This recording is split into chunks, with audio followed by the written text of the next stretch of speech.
अस्सलाम वालेकुम दोस्तों की मैं हाल ठीक हो तो भी अच्छे ठीक हो मैं कह रहा था मेरे बिरा सारे ठीक ठाक और खैर खरीद नालो सन ते आज हम जा रहे हैं छुड़ता तो कोई क्या नहीं होता ना कोई छुड़ता होता।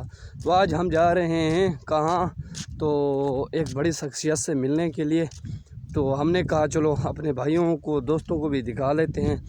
तो परवेसी होती है, चलो कुछ ना कुछ उसको कहेंगे यार। हमारे जो व्यूवर्स हैं ये हमारे साथ 24 घंटे जो है शरीक होते हैं, चलो हम इनको भी जो है अपना हाल वाल जो है इनसे बाढ़ लेते हैं। तो ये देखें बास्केट हमने लगा ली है, तो उसके बाद जो है हम जा रहे हैं अभी।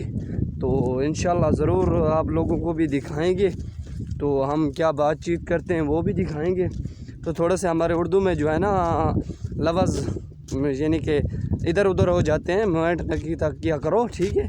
तो हम भी आपके भाई हैं, चलो इधर मैंने आप यहाँ भला उधरों जो वल था ना यार गप शप लवेंदा टेंशन न गिनाए सारे इलाके जाते रहना ना टेंशन को टेशट आते रहना ना वो न गिनाए, ठीक है। तो अभी आपको जो है मैंने आप यहाँ हूँ अभी जो है मैं जा रहा हूँ ना, तो दिखाता हूँ आपको।